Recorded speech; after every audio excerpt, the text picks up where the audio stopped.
passion, purpose, and success. Like, because when people hear single black mom, it's kind of like a certain connotation that's attached to that. And even though, you know, I've been married twice, but even with those failings in my marriage, I'm like, you know what? I can do this. The other things is just, that's really where the purpose comes from, you know, which is where the drive comes from, right? You know, because it's kind of hard to stay driven if it's not tied to something bigger than me. Plans to golf, proper tell a man, don't be slowful at what he's worth. Use the word as my shield, not ready but not caught. Well, I'm better in my face, still good on every block. Especially with them OGs running the barbershops. Back in the day, me and my crew, we ran middle G8, 808s booming back of my trunk. Red Taurus, hear the thump as I roll through the hood. I think our guests are two of some of the most passionate people that I've ever met, and I'm looking forward to this conversation. Especially Mr. Braswell and Miss Aisha. Welcome to SoulGood Talkin. Thank you for having us. All right. It's exciting. Actually, we're going to do ladies first. Okay. So Aisha, tell us a little about yourself. I am an Army brat, so I've lived all around the world, but I claim Illinois is home because that's where I graduated high school. That's where I did all my sports stuff. You know, like a lot of stuff that I can tie to who I was as a child is tied in Illinois. But yeah, I lived around the world. I'm a single mother of 4 children. Well, I can't say children anymore. They're my children, but they're like young adults now. All right. They're 20, 19, 18, and 17. Okay. I'm an actress, comedian, host, and activist in Macon, Georgia now. That's a lot. Now, where you from? I just told you, around the world. I mean, but North Chicago, Illinois, you know what I'm saying? Shout out to the 847, that's home. Okay, right. Yeah, that's home. Right. Once you narrow it down. Yeah, absolutely. North Chicago, that's home. That's where the Jenkins is at, you know, that's where the family is. Right. Shot yeah. Right. So what, you being a single mother of 4 kids, I think you work full time. I do. To activist, actress. What drives you to do that? Everything that I've seen in my dreams, everything that I've heard in conversation, you know, like when you praying and you asking about stuff, and things that I had to deal with growing up. One of my biggest driving factors is to change that for my family, my lineage, the children that I've had. I want to change that for them. So even when I get tired, they might come and say, well, Mama, you know you got to go and do that. We got you. Don't worry about the house. You know, I didn't even want to go, but now y'all making it so I can go type. Right. So just really changing that narrative. Like, because when people hear single black mom, it's kind of like a certain connotation that's attached to that. And even though, you know, I've been married twice, but even with those failings in my marriage, I'm like, you know what? I can do this. Okay, this is where I'm at. Lord, I didn't want to be here. Why am I here? Oh, that's why. Okay, wait, you ain't say it was going to be this hard. Oh, you want me to keep going. So it's something inside me that knows that it's changing, like for my children, my grandchildren to come, everything that I had to deal with, they're not going to have to deal with.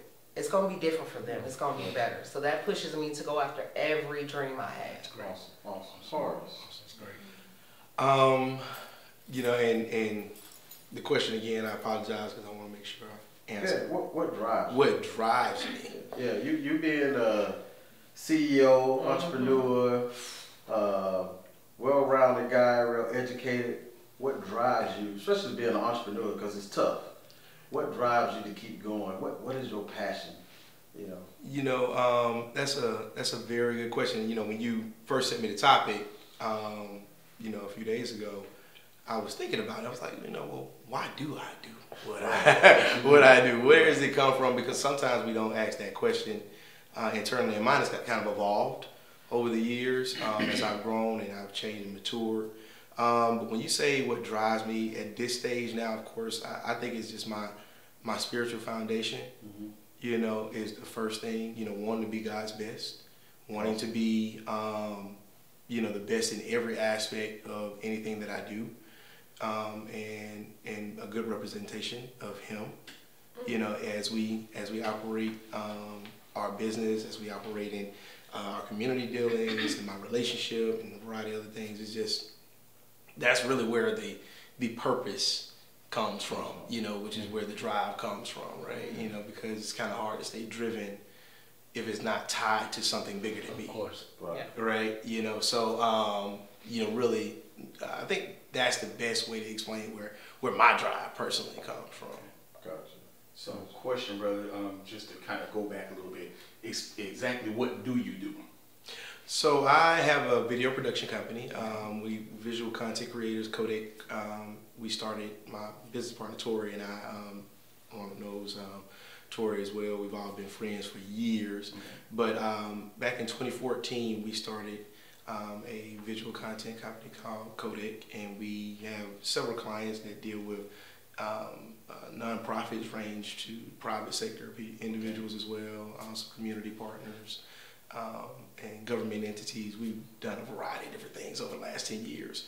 But I am the producer for the company and the driving force behind the business side, right? You know, so Tori handles more of the creative side, you know, when it comes to the technical elements, camera, department, post-production, stuff like that. I go out and acquire clients, manage the client relationships, as well as cultivate new clients as well. So, and I also help with the ideation, pre-production process with the business as well. So, been doing that about 10 years. Wow, a long time. Right?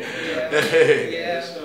So, my question to both of you guys, kind of like what came first, the chicken or the egg? What came first, the passion or the purpose? Or did you find your purpose throughout exercising your passion? Or what your purpose was, did it become your passion? You gonna look at me.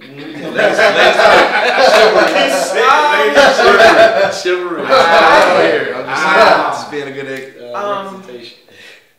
So I've always been passionate about a lot of things. Since I was a little girl, I wanted to act. Then growing up and going through life and going through a lot of the things I went through is when I developed my purpose. I did not realize my purpose, honestly, until I actively began pursuing my passion. Because it was always so much more. And then when I would talk to people and I would tell them some of my story, they were like, oh, well, I need you to come and talk to these girls, or come down and talk to my church. Talk to your church. First of all, hold on. I'm in the South and I've had my experience with some church. No. You got to come to my church and talk to these women. Okay. So through actually saying what people were telling me I couldn't do, I shouldn't do, but it just kept tugging at me. Y'all gotta understand, I've been saying since I was a little girl that I wanted to be an actress and a comedian. Like literally, I used to do, I'm an only child, so I used to do shows in my room with my teddy bears. Like I used to give them voices, act out what we saw on TV, you know, like that has always been my thing. But not only was it that was my escape from everything I was going through. So as I started, you know, getting in shows and doing stuff, my purpose was just like, yeah, you're not going to be able to hold that in. You go on and talk about it. Go ahead on and do something about it. Say something about it. So it was through me actually trying to pursue what it is I always said I wanted to do that my purpose just slapped me in the face and said, go ahead, come on. Wow. Yeah, seriously. And what type of activist are you? I am an activist for domestic violence. I am a domestic violence survivor. But I'm not going to say it's normal, but sadly 1 in 4 women that we know go through domestic violence. It is still very prominent. It's still one of those things that's happening every day. And being a survivor, you know, I was like, I don't want to talk about it. I don't want nobody to know that's what I went through. But getting to a point where, because I do have a nonprofit organization called the Butterfly House Effect, and that's to change how, because when we leave that type of situation, and like I had to go into a shelter with 4 children, and it was horrible, and I want to change that, because I saw so many people go back to what they knew, which was that abuse, but they knew that was comfortable. Being in the shelter was like, hold up, you want me? No, I'm not going to do that.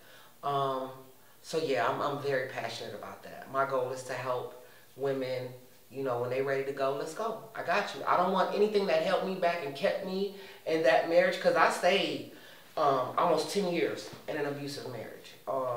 Because I was like, I can't leave with 4 kids. I have 4 children. I don't have the money. He got all my money.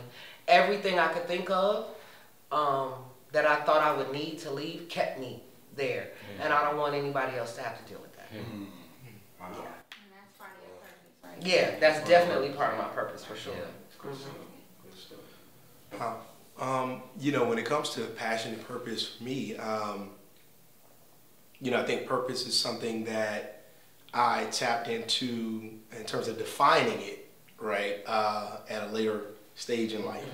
I think I always knew, though, and I've always had like a certain foundation that I was raised in, and that was cultivated within me, in my family environment, that, you know, okay, this is who you are, and this is like your core foundation of value set, right? And so but I've always been passionate about things that are, that have a message, right? And that have a real meaning, you know, and actually tell a story, or actually, you know, impact community, right? And my grandmother actually instilled that in me a long time ago. She was, you know, very, very sweet spirit, you know, very, very strong believer, the absolute rock, right, of our family growing up. And she asked me some questions early on in life that made me think about, okay, why do I do what I do? You know, and why do I love doing, why I should love doing things when it comes to like helping people and being involved. So being involved with the church and things like that, there was a period of time where, you know, we were like, man, we're at church every day. You know, feel like, do I have to go help y'all at the food bank? And do I have to help you all, you know, clean up and X, Y, and Z? And one day my grandmother looked at me, you know, in the way she could, you could tell I had an attitude. I was like 12, 13. And she said, you know, HB, you ought to want to help somebody. Ought to want to, right? You know, you ought to want to help somebody, you know. And then I started asking the question to myself, okay, well, why do I have an attitude about going here and doing this and helping out and giving out food or whatever else in the community? Why do I? And I started changing my mindset about it and saying, okay, you know what, I'm going to be happy to do this. I'm not going to look at it as a chore. And I think that's where it really began for me in terms of just being passionate about helping other people and doing meaningful things for people. It started during that time frame in my life and just kind of transitioned into every aspect of or business thing that I've gone into. So everything I do, I tie it back to a meaning. Very rarely do we work with anybody who doesn't have a significant purpose behind, or story or message, you know, behind what they do. And if they haven't, most people do, all businesses have a message, right? In some way, in how they make the world better, right? But nobody, a lot of people don't do a good job of figuring that out and marketing that, right? You know, and so we come in and help in that area, and that's I'm very, very passionate about those things. One thing that I hear from the both of you is that your purpose that you found within your passion has made you successful, and just like the Bible says, your gift makes room for you. And I feel like when you're obedient to whatever God has put inside you, individually or whether you're working with a group of people, whatever it may be, it's just that it's almost like it just continues to rekindle the passion. Absolutely. And Absolutely. it's a point of servitude. So I could definitely appreciate the both of you telling us your story and telling us how it's impacted you first inwardly, and now you have the opportunity to impact others outwardly. And I think you both have very beautiful stories, and I think the backgrounds are very dynamic.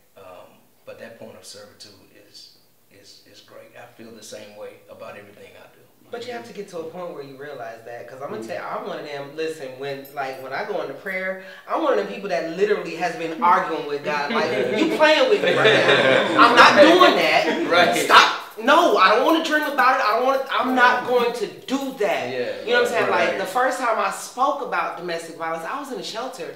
I'm like, God, these folks ain't trying to hear me. I'm not even. I'm in a shelter. What you mean? Go. Oh, you don't want to do it? That's all right. Like. I say, God, like, you know, I got a big forehead, and he like to get me right in the middle. He'll thump me. Oh, you're not going to listen?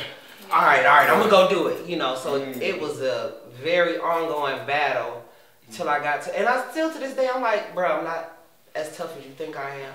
I don't know who you think I am, but I'm not that strong. Like, can you back up off me a little bit? No, I'm not going to do that yet, Aisha. I need you to do something for me. What? No. God, listen. Okay, I'm going to go. But it's very hard to get to that point where you're just like, yeah, I'm going to do it.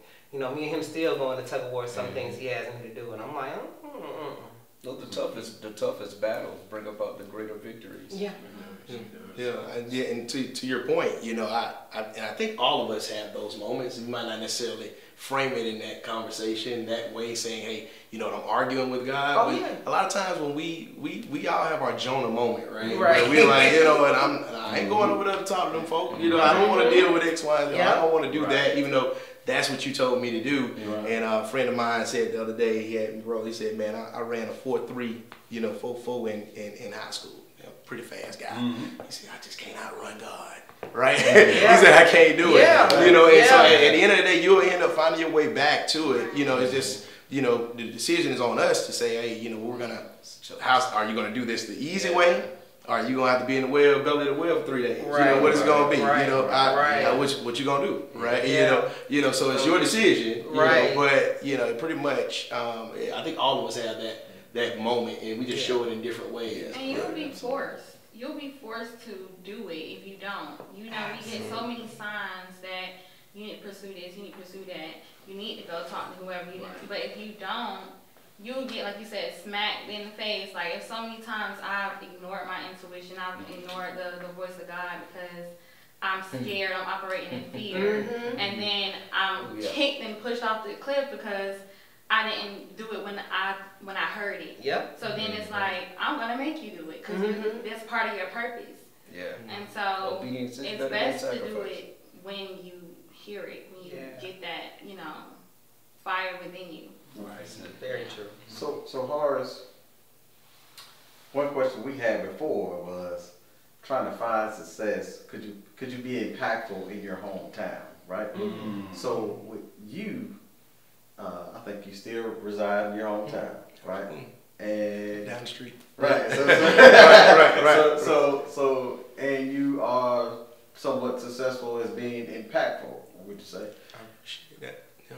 Our question, so we felt like it's very hard to do great work in your hometown. You know what I'm saying? So I'm very intrigued on what you got to say about that. Yeah, it's and I have this conversation in several capacities, right? So I have a conversation in the business world, I have it in the philanthropic world, right? And I have it with my friends, just my personal networks, and it's a conversation, especially in our own time of Macon. You're talking about a community where we were taught for 2 or 3 generations, right? To graduate high school, go to college, and get out of Macon, right? And that's what you do. You graduate high school, you're going to go to college somewhere and get out of Macon. Don't come back home, right? And but the flip side of that story is 2 things that are detrimental in that area. Several things detrimental, but 2 major points that I think everybody should realize when we say those things to even this generation, right? Number one, it kills the hope and the passion, the love, and the sense of pride that people have in their home community. And I think everybody needs to have that, no matter where you're from. You need to have a sense of pride about where you're from. Absolutely. And also honor the individuals who made sacrifices to make sure that you could, you know, operate in that community, right? So I think that it's definitely counterproductive to that mentality, in my opinion, personally. The other thing that happens is when we're looking 20 and 30 years down the road, trying to figure out who is going to take care of stuff, or why had nobody done anything about that? Well, you told everybody to leave that really cared about the community, right? So, and that may have been competent enough and capable of actually getting involved and affecting change in their home communities. But they didn't feel like it was an option. They didn't, nobody ever said, hey, this is how it's not there now, but maybe we can create it. Let's be intentional about that, right? And nobody wants to take on that mission work, which is what it is. But at the end of the day, it also is, it has a much bigger purpose than just saying, hey, I'm able to have a job and make a living just for me, right? But I step into a space where I'm like, hey, I want to help bring about put some people in office or put some people in community organizations that can lobby to get jobs to my community, right?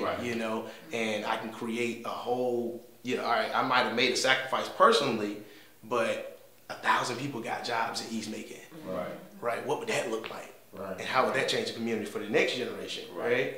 So, and what about those children who didn't ask to be born in that community, right? And didn't ask to be like that. So, and the effect. So you don't know what hangs in the balance of not going back and getting involved with your hometown, number one. But in terms of the success and being able to achieve success there, you just have to be diligent at it. You have to learn, your community, actually get involved genuinely. Now watch this. Now I'm gonna be frank with you, okay? So, do you find success within the community, or you have to go outside the community to get success? I personally, and I try not to, and we have to define success too, right? Absolutely. I think that's a good. I think that's the first thing that I want to say, because I have friends and fraternity brothers and other people that when I graduated college, came back to Macon, people ask me, why are you still in Macon? Right? Now they married, got kids, they started their careers, working 9 to 5s, X, Y, and Z. I'm living at home with mom, right? And, but success for me was saying, I'm gonna figure it out here, right? Making that intentional decision to be in my community. Now, some of it wasn't necessarily an option for me either. Or it could have been an option, but I didn't explore other options, right? It wasn't right in front of me because of my academic track. I came out in 08, 09 time period. The economy was terrible. In my industry, hiring freezes all over the IT side, didn't have the experience and stuff like that. So coming back home also was kind of more convenient and a financial decision too, right? So it was several things that happened that I just decided to turn my situation into something that could work for me, right? And I began to fall in love with saying, okay, well, you can do something in Macon, right? You can, be successful here. You can create relationships, X, Y, but you have to be intentional about it and have a desire to really want to do it. And that's anywhere you go, to be honest with you, but intentional. So I look at it from the school of thought, and it's different schools of thought. I'm from Macon as well, and sometimes it's hard to see the picture when you're inside the frame. A lot of times you got to step out to look back. True. That's what I did, and for also purposes of stepping out to see something new, to give my children a different opportunity to see something new, other than just Macon. Because of course we have a lot of roses that grow through the concrete, by way of people, from Macon. And you look at a lot of successful people who go back and give to their communities. But sometimes you got to step away from it because you can get so bogged down with it, so beat up because of it and things of that nature. And you got a lot of people that will show you love outside. You see what I'm saying? So a lot of times, step outside, get rejuvenated, go back in. That's why I say maybe success comes from in that realm as far as that's concerned, because I'm sure there are different boxes of success. You got financial, spiritual, relationships, things of that nature. When it comes to your hometown, I'm just one that feels like, okay, yeah, you can go, we can just talk about making all day long or whatever the case may be. But if you're not actively doing something or reaching out to make a difference or something like that, then what do you don't even bring it up. That's a very good point, and I want to make sure that I add a piece to my story that's critical. I left and went to Georgia Southern, number one. So I went to a PWI. I was exposed to a lot of stuff, right? We would be on the east side of Macon, not see a white person for 2 weeks. Like literally, I went to Georgia Southern, right? Whereas, I think it was only 3,000 blacks out of 15,000 students that were there. Right. So, I'm seeing them every day, and I'm interacting with them in a certain kind of way. Plus, I went to, Clearsville and ended up going to Central, even though I grew up in East Macon, right? So, I was exposed to a balance of things, right? Earlier on, to your point. Right. And so, and also my sister was in Atlanta, in the industry, being as a singer and performer and everything else, dancing with, BBD, a couple other people. So I was able to be in the music industry too, on a first-hand basis. So I was traveling. So I had seen outside, so I had an experience. And so when I came back home, I had to basically have a conversation about how to merge the two. Right? Bring the knowledge, go get the check, but bring it back home. Go do whatever you need to do. But it all goes back to that purpose too, right? And your gifts individually, right? Where is God leading you to go? And are you listening to him, in that process? So that was the other part. So everybody's story isn't necessarily going to be the same, but, you want to make sure that you don't just negate, the community that got you where you are. So let's talk really quick about when you have those stumbling blocks and now you're questioning your purpose or your passion. I know for me, when I lost my mom in 2020 to a house fire, everything went out the window. Passion, purpose, whatever the case may be, I was ready to give up. Only thing that kept me from giving up is I have 2 children, 2 strong young men that are looking at me. And, and now here I am, pretty much the patriarch. Well, my mom was almost like the patriarch and the matriarch because she was just that strong. But then now I really got to step up. I got older siblings. I got nieces and nephews. I got my kids and things of that nature. So what do you guys do? And have you guys had a situation where you question God, are you for real? Like, this can't be it straight away, and then something brought you back to it. Because for me, passion since 07, I was acting, all of that stuff, and Ron knows that I was heavy into it, and then I got to a period where I just fell off. And a lot of it had to do with, I left corporate America, was doing real estate, and I said, all right, I'm gonna jump out here, I'm gonna do acting, and then I'm gonna let real estate be my backup. I jumped out and Bill started punching me in the face, and I had real estate and acting to the back seat. So it was like, okay, is that truly my passion, or whatever the case may be? Then the thing happened with Mom. Again, that was a couple of years ago, and now I'm circling back around. Here I am, and God brought me back to Ron and some other people and things of that nature. So, like you were saying, sometimes you'll circle back around, and then you have that little nagging thing, like, okay, this is something I really want to do, right? And so my question is, long story short, do you guys, or have you experienced those stumbling blocks, like, absolutely, I want to do this, and then you just come back and it just absolutely. Okay. The very first play that I had a chance to be a part of in Macon, Thelron Plus did Still Magnolias. Okay. I grew up watching that movie with my mom. That was just, we used to always watch that. And I was married at the time, and I'm going to rehearsal, I'm doing everything, and I'm really excited, And I tell my husband, and he's like, well, you kind of spending too much time out of the house. You're not even getting paid for this. I don't understand why you want to do it. What are you talking about? Okay, whatever. Very first show, it was an entire weekend. That weekend, the last show that we did on that Sunday, my friend said, we so proud of you. We're having a cookout. I'm like, cool. My husband's like, well, I'm sick. I don't want to go. You need to come home. It's not even that serious. That took so much out of me because I was so excited about being, like, my first play, Still Magnolias. Come on, man. Like, celebrate with me. And then after that, dealing with my own mental illness, right? Because as Black women, I didn't know how to put a name on it. I knew I was going through stuff, but I also knew, you got to take care of your house. You got 4 children. You know, he's not working right now, so you have to provide. Ain't nothing wrong with you, but I'm crumbling and I'm breaking, like literally crumbling. And then my child is going through mental illness issues, and I'm like, okay, wait, hold up, I quit. I'm done. I am done. And it was working through all of that and being able to identify it, and then, you know, having my baby say, Mama, when you gonna do another play? Why you stop? Or when you gonna do this? How come you're not doing that? And I'm just like, I'm trying to take care of y'all. I ain't thinking about that right now. I'm not worried about it. Whatever. Get y'all to school. I was really very much active in the schools, you know, because in Bibb County you have to be that type of parent.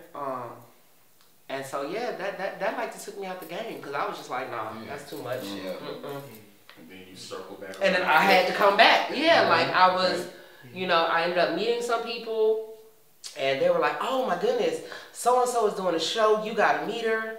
Was introduced to her, she was like, oh my goodness, I'm putting you in this show. Okay, great. But I got 4 children, and don't even worry about it. You can bring your children to practice. We a family, we'll help you. And then it gave me the outlet to say, hey, I need some help. This is what I'm dealing with. You understand what I'm saying? Oh, girl, don't worry about it. My friend works at so-and-so, we can get you counseling. Just like that. It was like, it was divine. You see what I'm saying? So things happen, and I'm like, okay. So even though it didn't immediately change what I was going through, it put me in a position to finally say, hey, this is what I'm really dealing with. And I need some help. One thing about people in Macon, don't worry about it. I know somebody. Don't worry about it. My sister worked for somebody. Oh. So I started to get resources. And then it was to the point where I was less, I'm not going to say less focused on my home and what I was going through, but I was able to actually focus on putting myself out there in that aspect. And that's the road that I've been on since then. Yeah. So the divine creator made a way for you. Oh yeah. You didn't have to try to figure it out. Oh no, he took me out the game for a minute. Okay. He took me out the game for a minute. Okay. You know, I ended up in a hospital in Atlanta, like crying for my life. Literally, crying for my life. Crying to be here, fighting to be here. And then it was just the people that I was introduced to, people that I was working with. When I finally said what I was really going through, why didn't you say something? Don't even worry about it. Let me make this call for you. Oh no, you still gonna do this show, but let me make this call for you. You see what I'm saying? Oh no, you still gonna come in, but let me give you this person's number. You know, let me give you these resources to help you, and you can call me at any time. To piggyback off that, do you feel like the voices of others can deter you from your purpose? Absolutely. And passion? Absolutely. From the time I was little, I didn't start pursuing my passion until 7 years ago. I'm 41. And this is something I told you I loved to do as a child, but listening to people say, you're not pretty enough to be on TV, you're too dark to be on TV. And I took it as, oh, this is the people that are closest to me. They're not going to lie to me. They're going to tell me what, you know what I mean? And then I'm like, hold up, y'all lying to me for, oh, okay. So I could have done that. When I came home and said, hey, they're having a play at school, I could have auditioned. Yup, it's not even about y'all. You absolutely right. So yeah, people and what they say definitely plays a big part in how we go about going after our passions, or even not. You know, I used to be fluent in several languages, living around the world, and I thought it was amazing. I wanted to come home and teach my cousins, but then it's, oh, you trying to be white, or you think you're better than us. So my brain said, to be accepted, don't speak that language. Don't. Right. You know what I'm saying? Because I wanted to be accepted. Wow. Yeah. And then now, had I had on to that, being able to speak, I was fluent in French, I was fluent in Spanish, and I was fluent in Korean. If had I not listened to what people say right now, being fluent in those 3 languages, where could I, you know what I'm saying? So it definitely impacts your life. And that's why right now, being 27, I just feel like the voice of my mother, the voice of close friends, you know, have you know, ceased what I wanted for my life. But I'm learning to put everything else on the back burner, the voice of others on the back burner. And it all goes back to what he said too, because if it's something like you keep getting this passion. You keep wanting It's in to, you. I want to do this play, I want to do this movie, oh, I want to go do this stand-up, I want to do that. And everyone is telling you, no, you shouldn't, this, Oh. but you're still getting it. There's a reason that you're still getting the urge to want to go and do those things. So you have to get to a point where you say, I heard what you said, but you know what? Let me put that block right there. It's going to stop right here. Right. It's not going to penetrate and come through like it used to. Right. You know what I'm saying? Like, my shield right now is so serious. It's not to say, like, if someone says, well, you could do this better, but you telling me I can't do it, I don't hear nothing you saying. I'm sorry, you said I can't? Watch me. That's where I'm at. And that brings up something awesome as well. You think about it. Who are the people that's telling you this? What have they done? Right. Or what have they done? Right. Because you got a lot of people who just, again, like you say, want you to kind of just stay right here and play in the sandbox with them. You know, it wouldn't definitely be an entrepreneur or another entertainer telling you blah, blah, blah, blah, blah. You see what I'm saying? Right. It's the people who spoke one language or whatever and barely did that good and things of that nature. Never been home. Right. Exactly. So, yeah. Trying to basically project their insecurities onto you. Yeah. Yeah, and that's a very, very good point. And you know, what I was thinking about, you know, and as you all were speaking, I think the biggest, the foundational piece of all of that, right, is understanding who you're supposed to be listening to in the first place, right?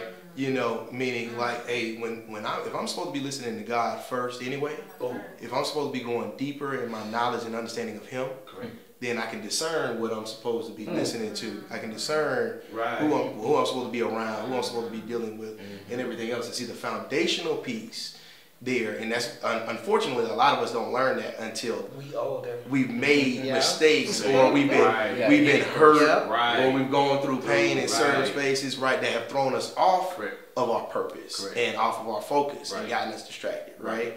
And so I think that is a big foundational piece. The more I think about that purpose thing, is the more I learn about God, right? The more I grow in knowledge and understanding of Him, who He is and what He's saying, studying His Word, and really like opening up like exactly what's going on in context with my life, right? The more I have discernment in terms of what my purpose should be, and how I should be moving and operating, who I should be listening to. But what about when that hurt or that obstacle comes from the people you love? That was a big problem for me. That was a huge problem for me. But at the same token, they could hurt me, yes, but my response at this age, this version of me, would be completely different than it was when it happened 6 years ago, because I've matured in my spirituality, I've matured in my relationship with God. See, I never should have allowed them to hurt me to that degree, to where they changed my character, right? That was the problem. I gave them too much power, right? You know, that was the biggest issue. So I don't blame. And I told my uncle this the other a couple of weeks ago. I'm losing a lot of the patriarchs in my family. So my dad passed in 2021. A month before that, my granddad passed. 2 months before that, my grandmother passed. So I lost all of my grandparents and one of my parents in 3 months, right? And so it was just an experience. But I went from being number 3 in line to being the man of the family to number 1. So I heard you when you were saying, hey, look, you know, that transition, purpose changes too, right? Or purpose is more refined. It's more right. Because you should have been there anyway, realistically, right? You know, but after the hurt and the pain from that side, right, got me back, or gave me a little bit more drive, right, to say, hey, I got to stay focused on this because they need me for real, right? Because there was a period of time in the last 10 years where I was like, Lord, you know, the way things going right now, like you say, these bills hitting me in the face, all that stuff. Lord, you know, if you want to go ahead and bring me on, you know, I ain't gonna hold you up, you know, I ain't gonna hold you up, you know. There was a period of time with that, right? Because of it was the hurt that came from family members, the hurt that came from relationship, you know, romantic relationship, things like that. The hurt that came from underachievement and the insecurities around whether I'm good enough or whether I can actually do these things. We always tell ourselves, yeah, I can do it, but I hadn't done it. right? And so the insecurities I had within myself, hurt myself. Yeah. Sometimes I'm my biggest enemy. Yeah. Right, Yeah. you know, Yeah. so all of these things, you know, but it was because I was, like I said, as I grow in my faith and my understanding and knowledge of God, I understand what my purpose is, right? And how I'm supposed to move and operate. You know, absolutely. I had to grow to that too. Absolutely. Because I was not only hurt by the church, but I was definitely hurt by my family. You know, I've been doing film and plays for what, 13, 14 years. And to not have the support I thought I was going to have really bothered me earlier. Now I'm a whole lot better. Yeah. But you have to get to that point, Right, and it's right. difficult because, like you said, especially coming from these immediate, my family. Correct. Yeah. This is my family, so you know, in our culture, we're raised to have a certain level of respect, and we want to do things that are pleasing to our family. We want them to be proud of what we're doing. We want them to see what we're doing and say, yes, that don't happen all the time. Especially when you're the only one in the family that does it. Listen, listen, So, it's like you're Deep down there's some jealousy, deep down it's like you're an alien in your own family, right? And I think so many black families have this challenge, and it's not an uncommon thing. But the biggest thing is, you know, two things that you, like I said, when you're locked into where you're supposed to be spiritually and you're focused where you're supposed to be, you don't really get too caught up on what other people are doing, whether it's right or wrong, right? You know, you interject, you say, hey, look, I may disagree, but I'm gonna love you anyway. I learned to love people where they are, right? You know, so, and that was a maturity. So a lot of it wasn't them; it was me, my response, my lack of control over my emotion, my passion, right? It wasn't that they hurt me; I hurt me because I allowed them to be in a certain space, and I didn't understand them too, right? So I spoke to my uncle at the last funeral that we just went through. My great aunt passed away. And I looked at them, a couple of them at the table, and I was like, man, you know, I don't judge you all by anything. I don't judge you all for anything that you have ever done, you know, because at the end of the day, you know, I don't know what it was like to grow up and see somebody hanging from a tree, or not have to step out the sidewalk, you know, when a white person walks by. I don't know what that kind of trauma looks like, systemically, right? I don't know with my dad. I don't know what it's like to come back from Vietnam after being shot. You know, and walking into a bar and they say, we don't serve your kind here, right? After you've been fighting for this country, right? I don't know what that's like, you know, so I think a lot of our family, and sometimes we have to give them the same grace that we expect from God, right? And say, hey, you know, and that's the other side of it, right? Give everybody the same grace that we expect, right? So, and that's true love. Absolutely. That's when you can say you're really loving somebody, when you can give them that grace and in spite of, not because of, but in spite of, right?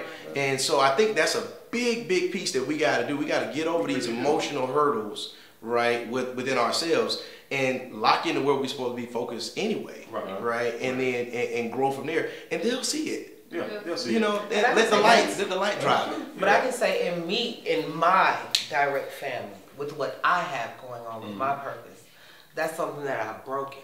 Whereas, you know what I'm saying, as a child, I heard you can't, you won't, don't do. I tell my babies, okay, that's what you want to do? Let's figure it out. Okay, you don't know how to do it? We gonna figure it out. Y'all got YouTube. I need you to watch this video. Hey, check this out. My son trying to build a rocket. I don't know nothing about rockets. Okay, we gonna figure it out because you said you want to do that. So unconditional, you know, even if they're saying, well, nobody in the world has done it, but I think, okay, let's figure it out. Let's trial and error this thing.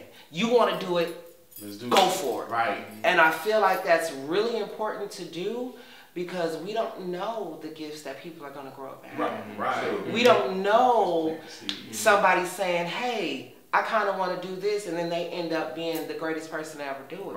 We don't know that. So for me, and knowing what it feels like to hear those, I won't say that to my children. Now, I will say, okay, are you really prepared? Did you really, is this something you really want to do? Or you saw homeboy doing it and you feel like it might be cool? Mama, I just thought it was kind of cool. I really don't want to do it because that's a whole lot of work. Be honest with yourself. Be honest with yourself. But I will never tell them you can't, Can't, you won't. won't. You know, that's just, right. and for me, that broke something. Because when my mom died, that's the first time I was able to tell my family, you know what, I hear what you're saying, but it's not even about you. And like you said, extending that grace, I still respect you, I still love you, but as for me, I'ma holler at you. And don't holler back, because I don't have no other words. You know what I'm saying? Because until you can come into my space with the respect that you expect me to give you, it's no room for you. Because I'm no longer going to allow you to say what you want to me and tell me what I cannot do. And Aisha don't say nothing. Because that's, see, for a long time I didn't say anything. I would internalize it. Oh, well, maybe I shouldn't do this. You right. You right. And I'm a big fan of, you got to teach people how to treat you. You know what I'm saying? You teach them every day. Every day. You teach them how to treat you every day. Exactly. And like you said too, you know, I don't think the whole judging, like you said, when you're at the table, don't judge you for anything. For one, we don't have a heaven or hell to put people in. You know what I'm saying? And at the end of the day, we're just spirits having a human experience. So everything that we're going through, these are just the human, you know, the factors of it, or whatever the case may be. So, you know, we gotta get spiritual. We're all here for a set amount of time or whatever. Let's live in harmony. Let's uplift people and things of that nature while we're here. Let's make an impact while we're here. That's one of the big things I'm on right now. Like, okay, leaving a legacy or whatever the case may be. Can you imagine, like, the grandkids of Martin Luther King, Malcolm X, Sojourner Truth, and things of that nature? They can look back and see, wow. I want that same impact. You know what I'm saying? I think I hope I got more tomorrows than I do yesterdays. But even if not, I like to go ahead and be impactful and purposeful right now. So. Yeah, and I mean it's a big thing. It's actually, you could have this could be a subject matter specifically for you 1 second completely, because but it's you know, the grace piece is and we hear it all the time growing up. You know, if you've been around the church, you heard grace. I understand it now on a different level though, right? Because when Pops passed away, it was like, whoa, over immediately, right? See him laying there on the floor. Right, immediately it was like, I would give anything to have another argument with you. I would give anything just to hear you, you know, bark about something, you know, the wrong way, and just give me another opportunity to try and bring you around on it in a loving way, and not combative way. Right. You know, see, sometimes we have to learn how to deal with people, because Jesus did the same thing. He sat across the table all the time with people who he was diametrically opposed to. Right? You know, I'm gonna sit at the table with a tax collector during that time period. Y'all know what a tax collector was and how they would look at, right? You know, so if we're trying to be Christ-like, right, we have to exhibit that in every way, even with those that are closest to us. And that's the test. That is the test, right? Because we know that's where we're most vulnerable. Right? So, you know, I think that is a huge piece for us, because you have families that are stagnant, that won't move forward, and the next generation is bringing that same spirit into their lifestyles and into their children. And it's a curse, and you have to break it. It's a poison. And a lot of times you have to love your way through, right? You have to acts of random kindness your way through, right? You know, with family.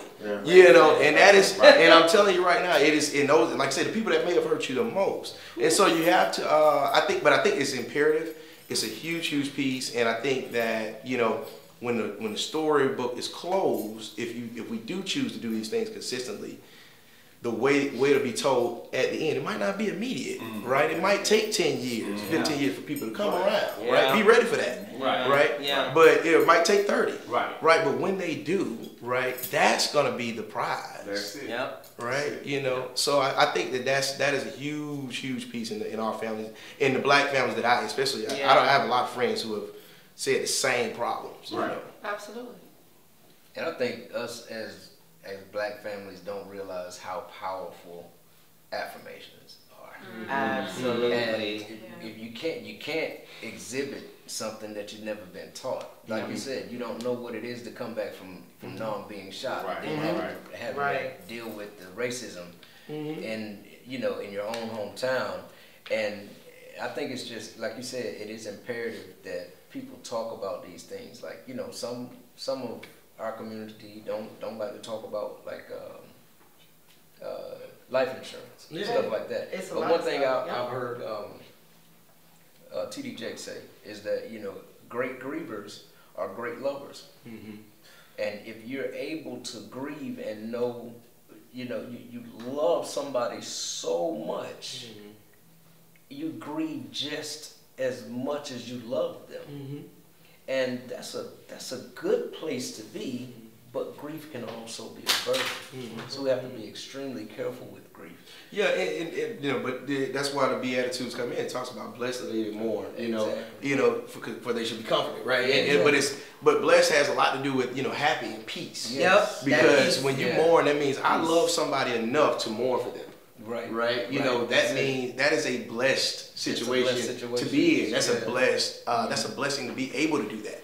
Right. And so, or to work your way through loving somebody that much. Right. And I think that is but grief is one of the best educators. It is absolutely. Has a perspective and everything else. I agree.